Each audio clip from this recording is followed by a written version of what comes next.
All right, guys, so I'm going to try my best to see if we can't make this work. And sorry about the delay. Let's see. This is where you need some technical assistance from time to time. All right, so hopefully everybody's chat will pop up whenever it comes up. Let's see here, live chat. There we go. I think we're good. And just give us a few minutes to get everybody in here, and we'll go from there. Let's see here. I think that's it.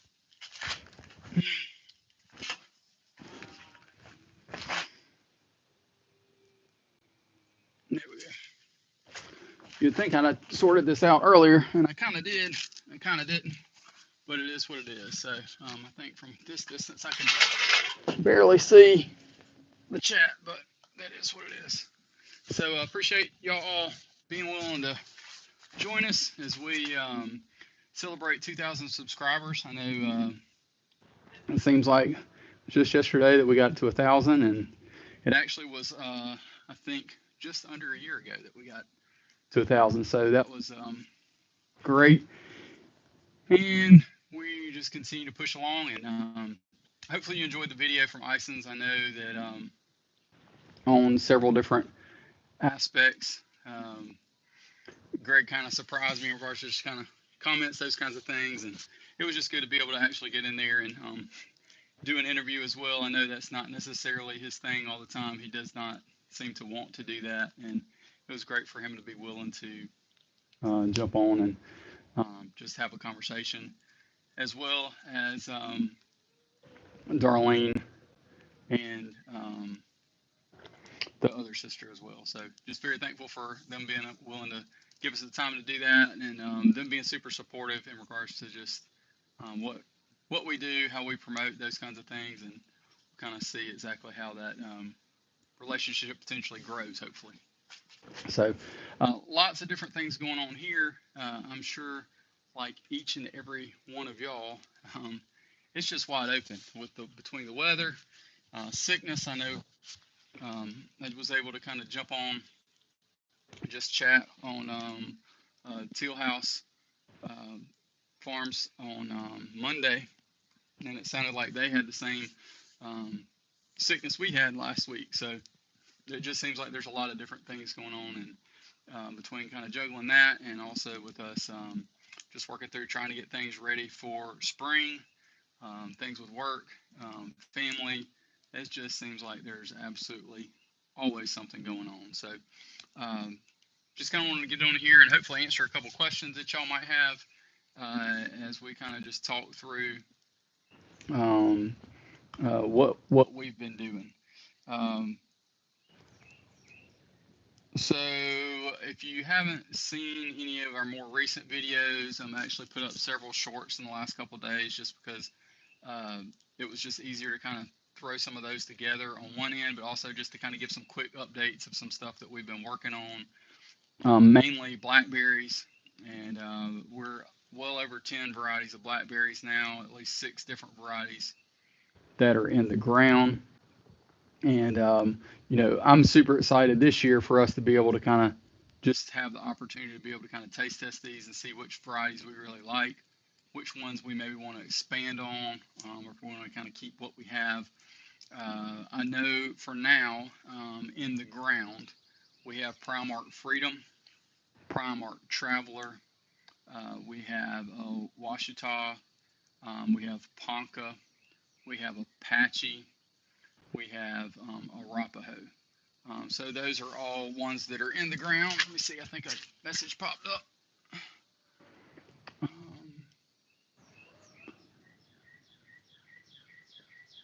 Yeah, I got the campfire going. Trying before it gets too hot. So it took me a little bit to get the setup going, but appreciate you joining us, Ronnie. Got on my hat, man. So appreciate everything you do and just coordinating and sharing and that kind of stuff too. So we're talking about blackberries and just all the different varieties we've got in the ground. Oh man, I can't even remember all the ones that we've got in the. I I like it too, man. Other than that color, it needs to be this color. That's what it needs to be. Just give you some grief. So on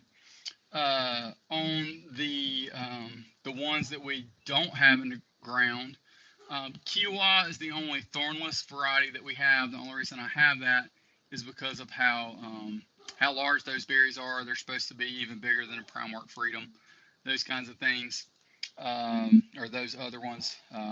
One of the biggest ones. It used to be the biggest one, but I know they're always coming out with new varieties. So I know we've got the Kiowa. I know that we have, oh man, I'm going to test my knowledge there. I know we've got Sweetie Pie, which I've heard are absolutely great, but I think they are semi-erect. Um, so they're semi-erect. I know we've got a Vaughn, which is a variety, I believe, out of NC State. And there's about 3 or 4 other different varieties up there that I need to get in the ground, y'all. For me, it's analysis by paralysis and trying to figure out exactly. Hey, Crazy Life Homestead. Yeah, Ron, if you'll just tell me who's in here, because every time I'm going to have to get up unless I scoot a lot closer. I didn't really think that part through.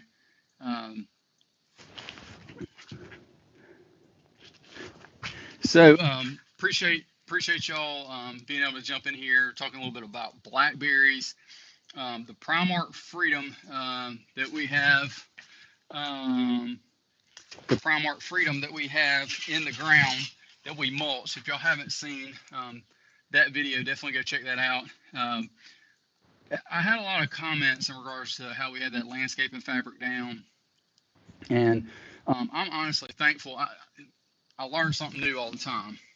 And if you're not learning and you're not willing to admit that you don't know everything, and that you can certainly learn something new, then something isn't exactly right. We should all be humble in regards to that. But I learned in regards to that landscape fabric we had on those blackberries that, hey, we needed to move that because it wasn't letting the primocanes, those new canes, come up. It wouldn't let them would not let them pop up. So we pruned it back to about we had it about size for a tomato plant, probably about a 4-inch circle. And so we pruned it back to about a 1 foot square, and mentioned that to the guy, and he was like, listen, I had that in a commercial setup at his place. He had like a couple thousand blackberries, and he said it worked absolutely wonderful that first year, keeping weeds back. But when those primocanes couldn't come up, it really hurt the plants, and you definitely noticed that production being cut way down. So we basically left all those last year.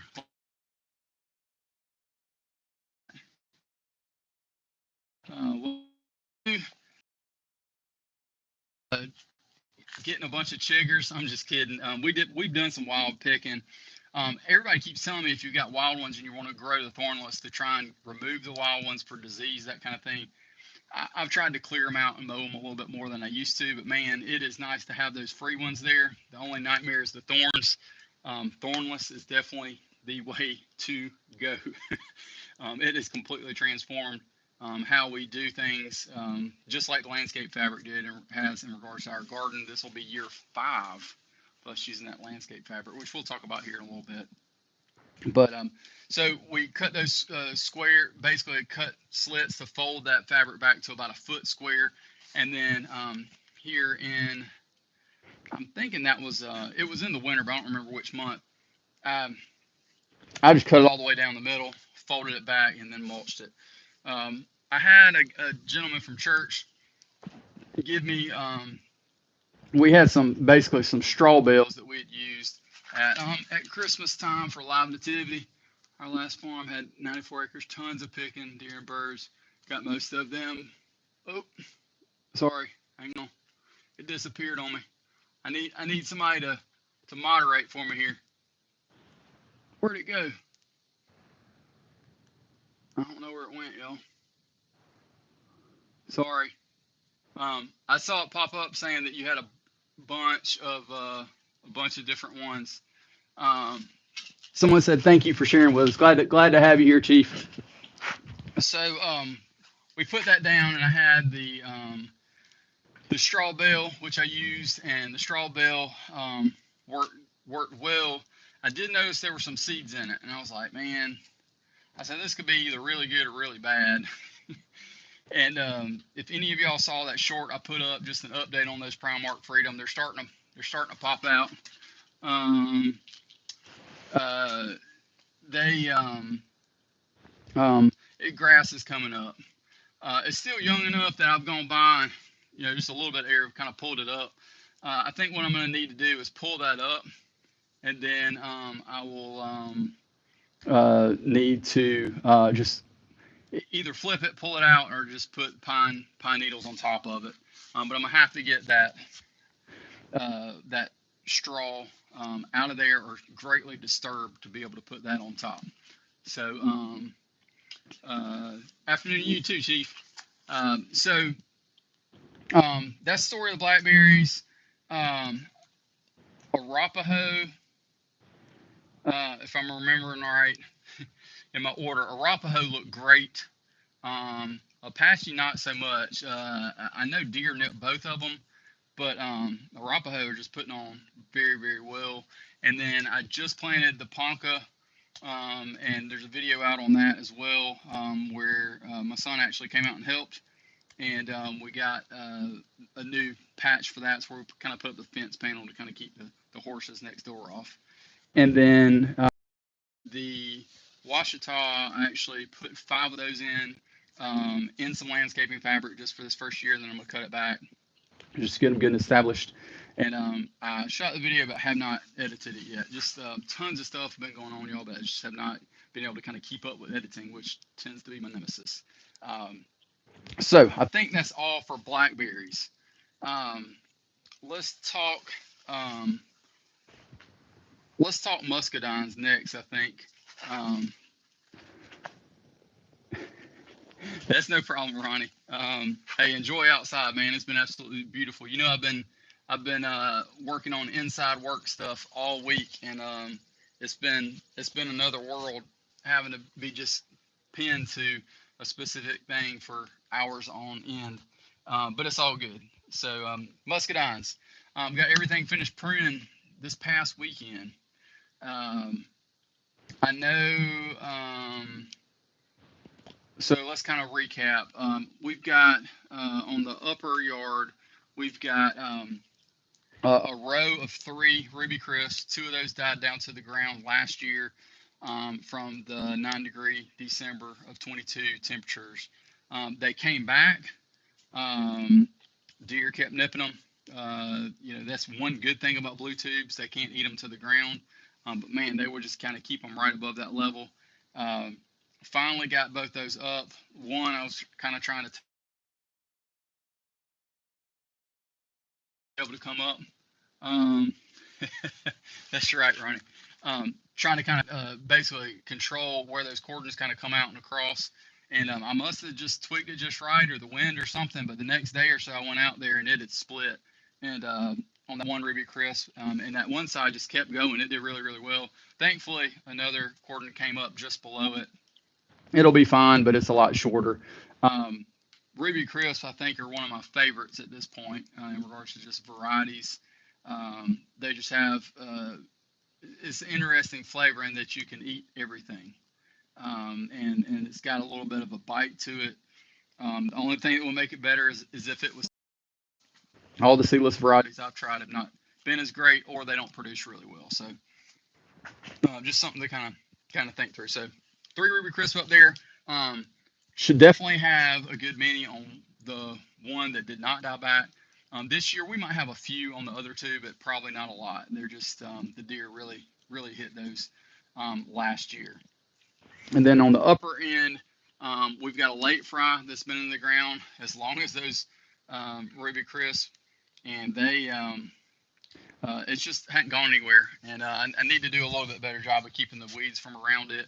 And that whole road that it's on does not have irrigation. I've run everything pretty much. I just need to hook everything up. So it's on the list. But late fry there. Then I've got a Black Beauty that I planted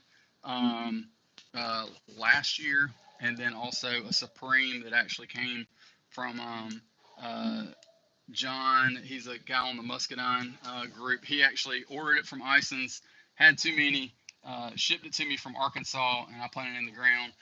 Ison's has been basically out of Supreme the last 2 years. So if that's one that you want, good luck finding it. You honestly can find Ruby Crisp easier than you can find that. But even that has been sold out for a while. The only way I was able to get a Ruby Crisp this last trip that we took that y'all saw is because we actually went down there. Ronnie and I took that trip down there. So, but all those are doing well. Um, let's see, got a palk over here by the barn next to a wild vine that I tried to train that is definitely a male. I am this close to trying to, what do you call it, approach graft that palk onto the wild one. Just something I'm looking at doing. You can see behind me, I've been kind of getting into a little bit of grafting on some different things, but been working on that idea for that palk. It's got too much shade up there. It's growing. It's gone. It's 10 feet both ways. It's just so skinny. It's definitely reaching. Uh, Hopefully, I know I've taken out a few trees up there this winter. I need to take out probably 5 or 6 more. There's at least one that's near the $1,000 barn build that I need to take down before it gets too big that I don't feel comfortable taking it down. But anyway, Palk is up there. It's doing really, really well. 2 vines down by the garden. Those produced incredible last year. I've still got probably 2 gallons of Noble in the freezer that I thought I would make jelly by now or juice or something with, and have not done that yet. And then the one next to it, which I kept calling a Carlos, I don't think it's a Carlos. I'm really not 100% sure what it is. It is a big bronze, and raccoon, squirrel, something got into them last year, and I ate maybe 2 that were actually ripe. They would get just before ripe, and they would get them. One thing just to know about muscadines is that they don't ripen once you pick them. So if it's not ripe when you pick it, it's not going to be ripe. So we've got to figure out some ways to take care of the squirrel slash raccoon, whatever it was, problem over there. Have a fence around part of that garden now, just to keep the deer out, but I have not gotten the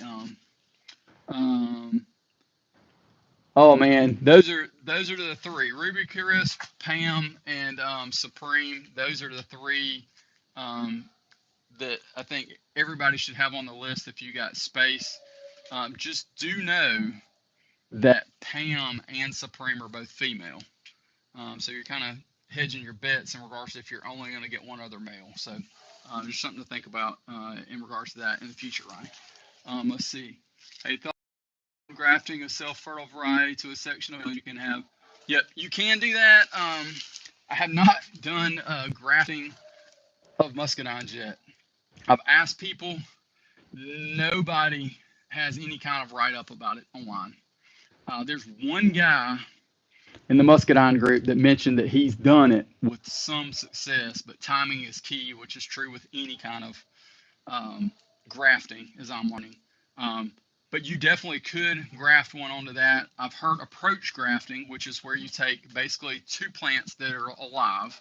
So you're not taking a cutting and putting on a live plant. You're taking 2 plants that are alive, scraping back to that cambium layer, putting them together, depending on which direction they need to go in regards to how you want your growth to go. And then you allow them to grow together. You keep pruning the leaves back on the vine that you don't want, so that it has to send more nutrients to that other one. And eventually, they say in 6 to 8 weeks, they should mend together. That's the idea. You could honestly, I mean, the ones down on the garden end, they're in too tight of a spot. It's just a pruning and picking kind of nightmare because you want to maximize. You're like, oh, this is such good fruit. I know when all these other ones start producing, I'll be like, all right, I'm just going to keep that one pruned really good and tight. But I've got those 2 vines, and I think that measurement is like 25 feet, 26 feet, something like that. So it's definitely not a whole lot of room for them to come up and go very far. Um, but yeah, I mean, I would not be scared of growing a female variety. Just know that you need to make sure you got a male nearby. And if you've got wild vines around, you've got a male nearby. I wouldn't necessarily just trust it on that just because of the way sometimes production ends up going, but it's just something to kind of think about. Um, all right, so the two on the bottom end, and then the ones that I've got on the dog fence that are still alive. The Hall has done absolutely wonderful. It's one of the first ones to leaf out. It was one of the first ones to produce really well last year, just on those young vines. I didn't expect a whole lot, but I mean, I could go by and pick a few, eat them, and then the next day go by and pick a few and eat them. And I mean, I'm talking year two, and those I don't have any irrigation on. Um, those I don't have any irrigation on at all. And now I do fertilize them, as Ison's recommends with the 10-10-10 and then the calcium nitrate. Um, which, speaking of calcium nitrate, I don't want to seem too scrambled here, but I killed my Ison's vine. I thought it was my Darlene vine, but I went out and looked. And it was my Ison's vine that I killed because I got calcium nitrate too close to the trunk and it killed it. And I thought, well, this year it'll come back. It's dead. So I'm gonna have to figure out what I want to do there. That back row of the dog fence is a little bit more shaded than I would like, but they've grown well, so I think it would have been fine. Any shade that you have is just going to cut back on how much production you actually get. So Darlene did survive though, and for any of y'all who watched my the video that just came out before this, um, it highlighted which varieties were Greg Ison's favorite as well as his sister's favorite, and two out of the three of them's favorite for fresh eating was Darlene. And our Darlene vine is doing well. Finished. That was one of the last ones I actually finished pruning that this weekend. And so super excited. Let's hope we get some fruit. They're known for being super low production, and that is in a semi-shady area. I say that in that it doesn't get full-on sun all day until the sun sets. It gets sun from, I would say, probably, I don't know, whenever sun rises, within an hour of sunrise to probably 3 o'clock in the day. So it should be enough. It's just not full like it is on the upper end. Um, and then the wild 100-foot one that we moved, I pruned it up, and it's a male. I'm thinking about approach grafting it as well with the two vines that I actually have from Isons that I haven't put in the ground yet. And I'm going to grab those real quick. I got them right behind me. And Ronnie knows what these are. And I'm careful not to stick them in the fire. I really will be upset. So this is a Pam. And Pam is a female. But out of all the known named varieties, when we went down to Tifton, Georgia, and tried, oh gosh, I know that I highlighted at least 30 varieties, but honestly, there was probably 40. I need to go count that. I still got that map somewhere.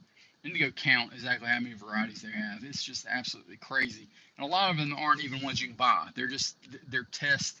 It's kind of a test vineyard where they're trying these things and trying different varieties or different seedlings that they've deciding, hey, are we going to send this to production or not? So anyway, Pam was one of my favorites out of the name varieties that you could purchase, which was great. And I actually had a Pam where my Supreme that John sent me, um, and it died.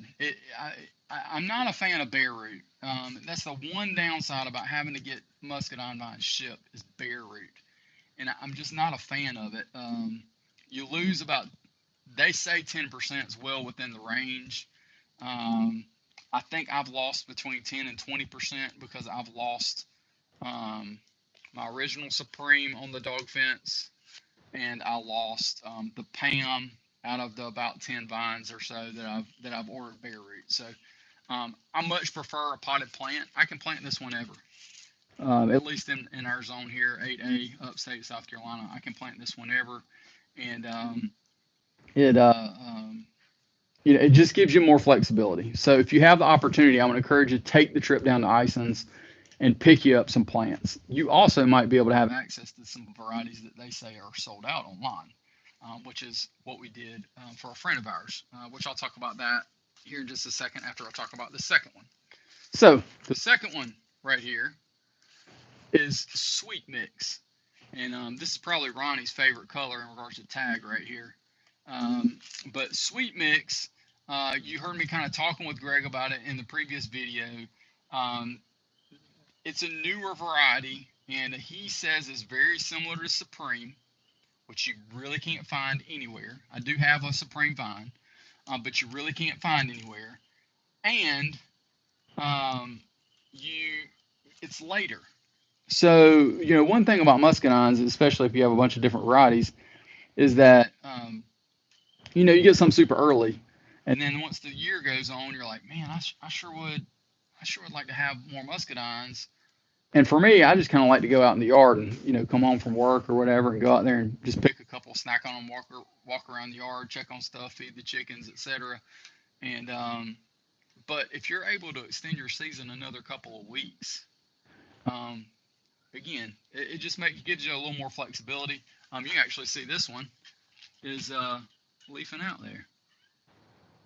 So that's Sweet Mix, later variety, but very, very similar to Supreme. According to Greg, he was strongly recommending, let's try that.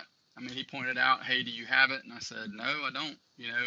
That's one I don't have. And for me, it's wanting to have just different varieties, not having the same thing. And, you talk to people who don't really know much about muscadines, and they start talking about,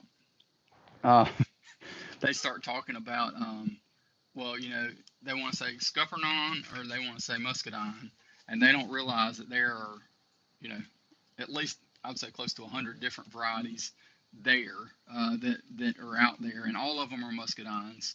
A lot of people just refer to those bronze green ones as scuppernongs, which is fine. It's really not that big of a deal. But we did get 3 other vines for a good friend of ours. If y'all watched the video in regards to the Kubota head gasket on his L3010, I believe, if you watch that, then actually he had several vines, and he wanted to replace some and add some more. And I said, hey, listen, don't order anything, because in order to order something with a really good variety, it's going to have to come bare root. My preference, plus you pay for shipping. Yes, it's cheaper to pay for shipping than it is to drive down there, right, Ronnie? But one thing that I told him, I was like, hey, listen, I'm going down there. What do you want? And he essentially wanted some just fresh eating varieties is the main thing he wanted, possibly jelly, but really just wanted fresh eating. So I recommended for him, hey, listen, let's try and get a Supreme if we can. Let's get a Ruby Crisp if they don't have Supreme. And then I said, let's get a Hall. He wanted one dark purple and one bronze slash green. So didn't have Supreme, but they did have a couple Ruby Crisp. If y'all remember, before, when I drove down, I guess it was 2 years ago now, to Ison's, I got the last Ruby Crisp they had in the whole building. But they didn't tell me that this time, but they did have a few left. So they went and pulled one of those Ruby Crisp for me, for him. And then Hall, they had plenty of Hall. I guess they did. I didn't really ask that specifically, but I just know how much I like my Hall here. It's a good, well-rounded variety. And both those are self-fertile, so he won't have to worry about any of that, even though he does have other vines. And now he's got vines that he knows what those varieties are. So he ended up with those. Let's see, what else do we want to talk about?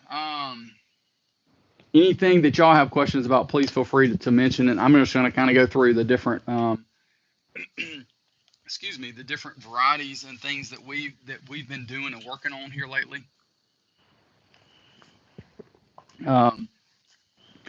let's see. So we planted um, some plums that I grafted and a pluot that I grafted back in the early, it was back in the fall. So it was around October, November. We planted those four up there. One was a Odom, one was a Guthrie, um, and one was a spring satin pluot. And then I also planted just the rootstock that I had that didn't take from grafting last year, that I actually got from the same guy in regards to that Kubota head gasket and the muscadine vines. Um, so I thought about either leaving that plum or grafting onto it, and then I checked with him again because I ended up with a bunch of extra a bunch of extra blackberry plants, and I was able to barter with a couple of different people, and ended up trading a guy for some blackberries that I shipped to him, as well as some cuttings from my bonfire patio peach tree that's in our front yard. It's absolutely beautiful. It produces peaches, but they aren't really like fresh eating at all. I've heard you can make jelly with them, that kind of thing. But it looks really, really cool. It has blooms all the way down every single limb. The leaves come out and they're a burgundy color. Then they kind of get this green haze to them, which is really cool. Anyway, I traded him some scions from that, as well as blackberries for, goodness, he sent me, and I was, you know, I'm just trying to think through, okay, if you've got that variety as an option, why not? But he sent me 8 different pluot varieties. So that would give us a total of 9 different types of pluot, which is a plum apricot cross. And these range and spread the gamut. Ison's had a bunch of these trees for sale. If you buy a whole tree, they're pretty expensive because it's kind of like the blueberry that we talked about in that video. There just aren't that many folks that have them, so it kind of makes them a little rare. People want something different, so they ended up uh, having blueberries and pluots and all these different types of crosses that they make.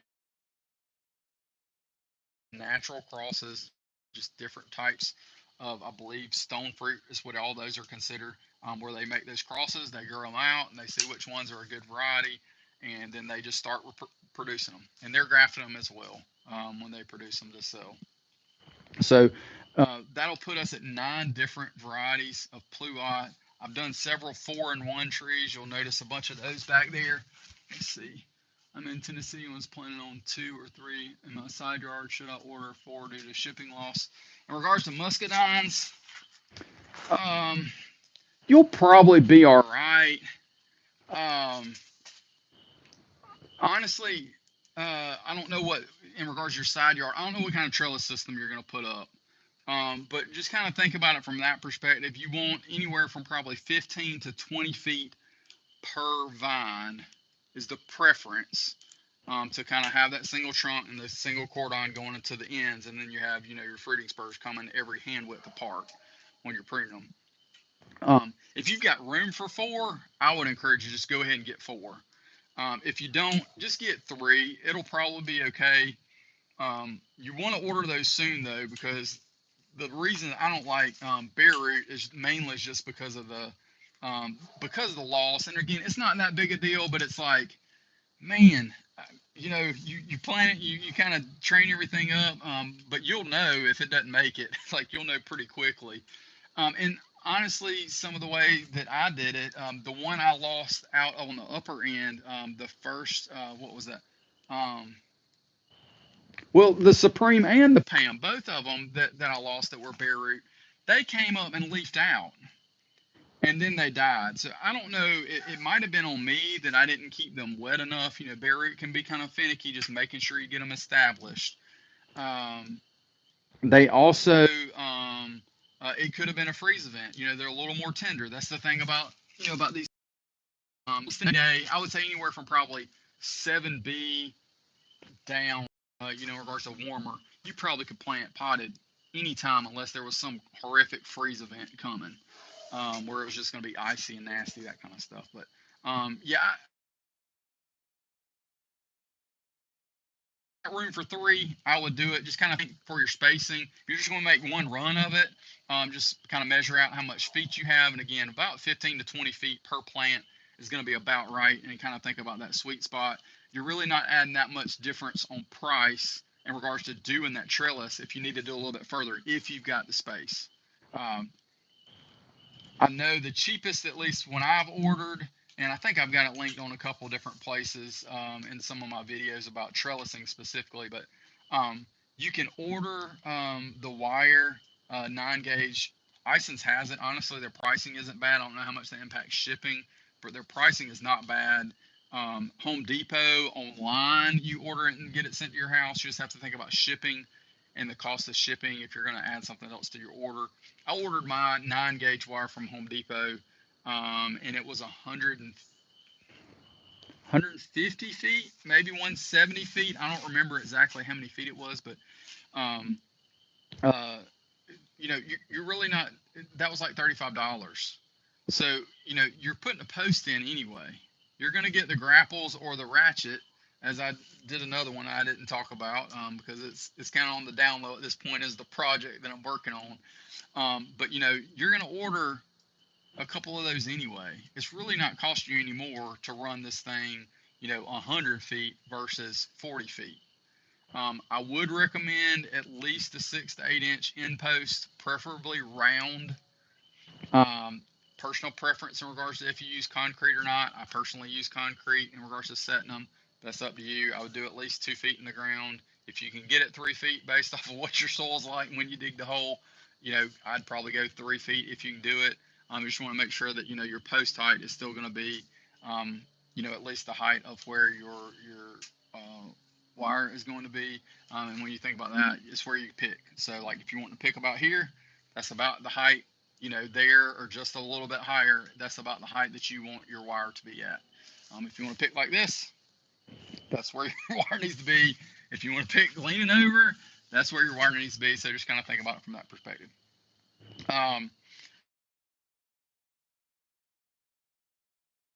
If you got any other questions, feel free to post up. I'll definitely, answer those for you. So we've got, we'll have eventually 9 different types of pluots, and then he also sent me, oh gosh, probably 8 different types of plums. So all the rootstock here, I got some figs back there too, but all the rootstock here, I've got another 20 or so on this other side. That's what all that is. I've gotten to some of them.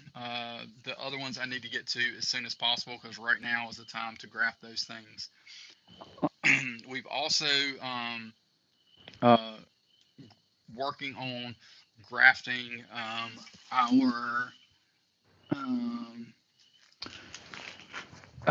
we're working on grafting our wild Bradford pear. We top worked it. Randall from Flomaton Famous, actually, he and David the Good kind of did that and kind of put me onto that. And as soon as you're done with my live, I'd encourage you to go check out Randall's. I think he is about to go live here in the next little bit. My phone is my clock, so I have no clue what time it is. No, anybody that grows pawpaws. I actually have. They're up there. I have 2 that need to go in the ground. I know Ronnie from Southern Food Junkie. He also has a homesteading channel called Early Bird SC. And I know he's got a couple. These I actually got from Stan McKenzie at McKenzie's Nursery over in Scranton, South Carolina. That I just put them on my list in regards to for Christmas. My parents were like, "Hey, what do you want for Christmas?" And I said, "How about some plants from McKenzie Farms?" And I found out about him because of Millennial Gardener over in Wilmington actually had ordered some things from him. So my parents don't live too far from there, and they were able to kind of make that stop. did a little bit of video and pictures for me. Eventually, again, we got so many things to edit and put together. But if you've seen any of the edible bed that we're working on, where the big maple was, several of those plants came from Mr. Stan. The pomegranate, as well as the pineapple guava, both came from him, and are doing really doing well. That pomegranate's starting to leaf out right now, and the pineapple guava, the only protection I did to them all winter, because I planted them not long after I got them. I probably planted them early January because I got them at Christmas. I put some paper feed bags over them when we had that cold spell when it got into the teens. That's all I did. After they kind of got established, a couple leaves looked a little burnt here or there, but I mean they've done great. I think they'll take off this year. So pawpaws. These are I think these are just seedlings. I've debated about getting some scion wood and just grafting onto them so I know what I have. I also could grow them out and graft onto them then. I'm kind of leaning towards that just because I don't want to risk them not doing well. The one thing is, I've never tasted pawpaws. Chief, have you ever tasted pawpaws before? I've seen videos on it, but I've never actually tasted one myself. So, that's the other, I guess, dynamic in regards to kind of just making sure you're growing what you do like to eat. I do know that last year I tried to move some pawpaws from the wild, and they did not take well. 9 acres, healing up some. Surgery for next year. So you're still working on it. Yeah, we tried to move some, and ended up being bare root, and they didn't take. I don't know. I've heard they're hard to transplant, so you kind of want to start them as a seedling, keep them in a pot. These are in the kind of the tree pots that are kind of tall. They're about 12 inches tall by about 4 inches square. And honestly, I need to get them in the ground. And I think what I'm going to do is plant them. I've got some pine trees back here in the back. I think I'm going to kind of plant them as an understory because eventually I want to take out more of those trees. And they say that they grow really well as an understory. And then once they get bigger, they do like the sun. So I think that would be absolutely perfect if I can make sure where I put them is not too close to where the pine trees are, so that whenever I fell those trees, I don't risk felling them on my pawpaws after they've grown for who knows how many years. So it's always the dilemma. We're kind of trying to plan things out. Couple other things I'll just talk about quickly. Other than the Bradford pear, that one's going to be really cool. Traded for some different science for that. They're all low chill varieties that we put onto that. So if we have a late frost or something, it might not necessarily have anything, but they're kind of unique.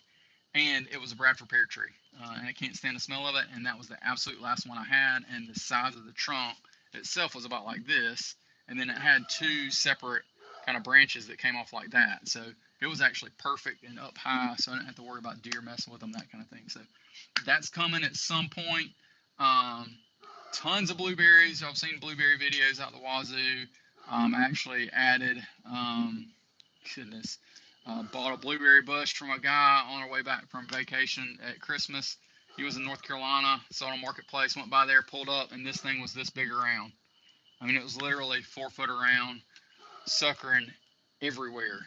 And I made 6 plants that were about this big around out of it, and then ended up selling off probably 20 plants to people. Folks will buy some blueberries and blackberry plants. I tell you what. So it's just a FYI. If that's something you might be interested in getting some in the future, let me know. It'll be next spring before I have any, but I definitely would like to kind of see what people would like to have and or do. So we added that, more blueberries on the back fence back there. I've still got blueberries that trying to figure out where to go. I don't know how many different varieties of those I have in addition to the big 3 rows that we put in. They're doing great if I can keep the deer out of everything. And that's the other really soon project, is to figure out what kind of fence I want to put up. Is it going to be electric? Is it going to be deer fence that's 7 foot tall? I don't want it to be gaudy, but I'm going to have to put something on on the upper end, or we're going to continue to get hammered by deer. So, any other questions? I feel like I could probably keep talking about all kinds of stuff, but I don't want to bore you guys to death in regards to me talking about all the different fruit and that kind of stuff. In regards to garden, hadn't tilled up the garden at all. Cover crop is still there, and then it started blooming. The daikon radish did fairly well in the sweet potato plot in places, and parts of it not so much. I mean, they grew, but they definitely didn't grow anything much bigger than your finger in regards to the size of the radish itself. And then in the regular hardly did anything. Now I seeded those much later, so I think it was about a month later that I actually seeded that. I was like, hey, I've got extra. Um, so it definitely has not done nearly as well. And when I've been making soil for some of these up potting things for the grafting, and I've up potted a bunch of figs, all those back there. We've got probably 20 or 30 different fig plants going, and getting a little bit of soil out there in combination with other things that kind of making my own potting soil, and they just aren't they those daikon barely did anything, at least that you can see. Now maybe they did hair roots on down, and that soil's pretty soft. It does not get hard, but it was just something to learn from. We definitely will be doing some cover crops again in the future in regards to that. So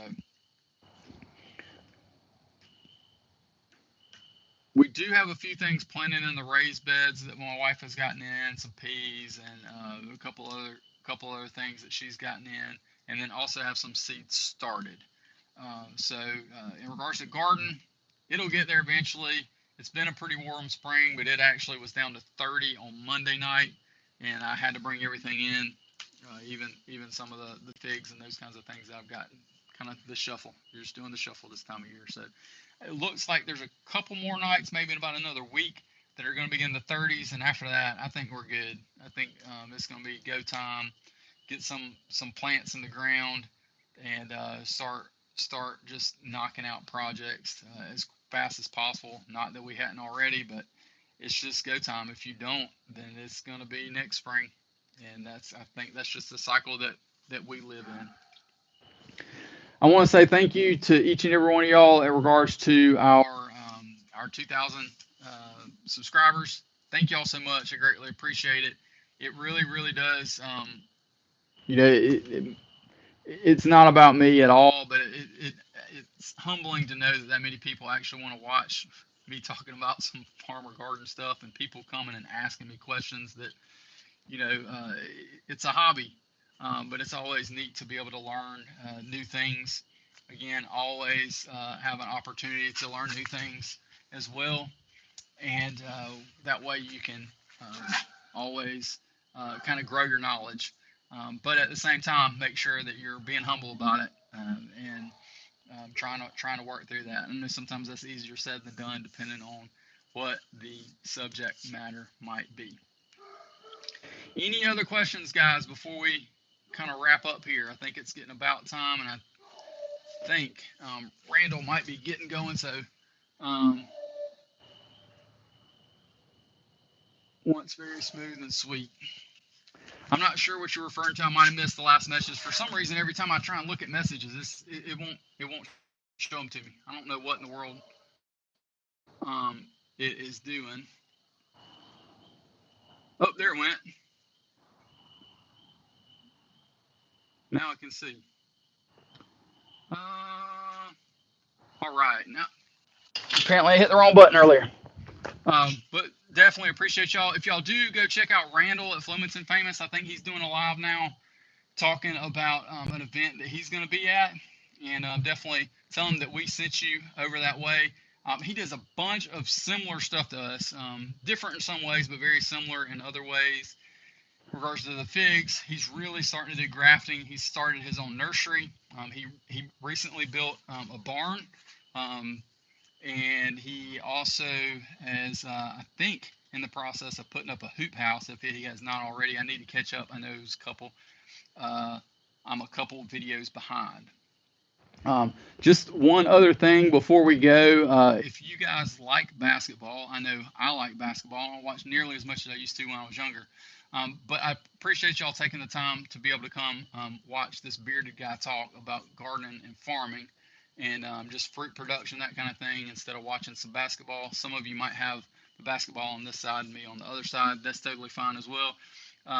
But before we go, I just want to be sure if Ronnie's still hanging around, go Tigers, and good luck, Gamecocks.